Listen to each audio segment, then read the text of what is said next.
South Korea is rightfully getting a lot of attention today, but this chaos is a symptom of a much larger trend across the West. The sharpening of contradictions of capitalism are rapidly eroding the legitimacy of liberal democracy and forcing the question, what comes next? Germany plans February election after coalition collapse. Japan's Fumio Kishida, Japan's most unpopular leader since 1947, looks to diplomatic success for survival. Keir Starmer suffers historic drop in approval ratings. Macron's approval rating falls 2 points to 23%. Australia's PM approval drops as voters face cost of living crisis. Approval of Trudeau's performance at just 33% as Canadians call for Parliament to focus on cost of living. The reality is, okay, let's talk about what's going on in the world today. Number one, the social democratic deal between labor and capital, where capital in Western countries said, hey, labor, we maintain our position in control of the economy, but we will give you a larger share of the pie. We will give you a dignified life. We'll give you housing and healthcare and education and some social mobility and labor rights. We will share the profits. You keep us in charge and we'll give you a rising standard of living. That was the deal. That was the post-World War II deal that Western workers got. And what happened is neoliberalism. And neoliberalism, after the oil shock, the Arab oil embargo in the 70s that caused stagflation, capital reasserted itself and said, deals off. We're going to put you in your place. We're going to bust your unions. We're going to cut back on your benefits. And we are going to focus on our profits. And we're going to find the politicians that support that policy. And from 1980 on, in all the Western countries of the world, almost without exception, neoliberalism has asserted itself in both center-left and center-right parties,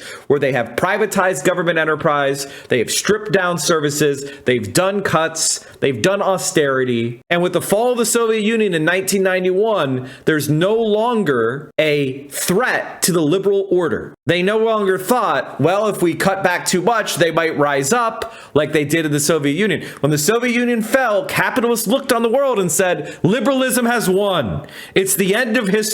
As famous neoliberal political philosopher Francis Fukuyama wrote, capitalist liberal democracy is the highest form of human civilization. It's the end point. History is over. Socialism failed. And then there was the 2008 financial crisis, where all of these contradictions of neoliberal capitalism finally came to a head, and it crashed the fucking economy. And since that point, liberal democracies have been searching for an alternative path. We've been cycling through the center-left and center-right parties, center-left, center-right parties, and neither one of them can put the working class back onto a path of rising living standards. We've just seen our living standards decline. We've seen the wealth concentrate at the top. We've seen floods of migrants because of the wars that we have and sanctions we have prosecuted abroad. Our living standards have declined. Student debt is rising. Healthcare is being cut. Everything is getting shittier. Climate change is ravaging the world. And now we are at a point where China's economy, without us looking, China's economy grew to be larger than the United States of America's. When you talk about purchasing power parity, when you talk about nominal dollars, China's economy is rushing toward the size of the US economy. Under COVID, that shock caused another inflation spike, and almost all of us, if you're an elder millennial or younger, you have not tasted the social democratic deal that your parents and grandparents got. You're not having kids, you don't own your home, you have student debt, you're not getting good jobs. And that is the world we live in today. There hasn't been a leader in the Western world that has turned the page successfully on neoliberalism and started to redistribute in a real fashion power and wealth from the top back to the people. And until we get a fucking political movement that does so, liberal democracy will be under threat, it will be in crisis, and it will continue to vacillate with growing fascist power. Because the fascists are saying, hey, we'll take you back because it's the immigrants' fault. It's the queers' fault. It's the trans people's faults.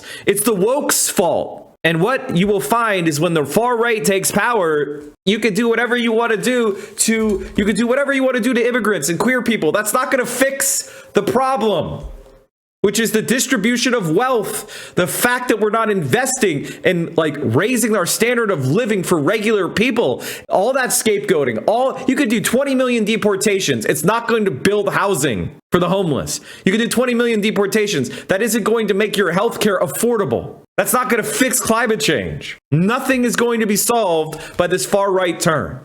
And so the question is, are we going to go into an exterminationist violent spiral, or will we actually take on the wealthy and the powerful and the international capitalist class for the workers? Are we going to unite across national borders and get these fuckers under control? Or are we going to let them drive our species to fucking extinction?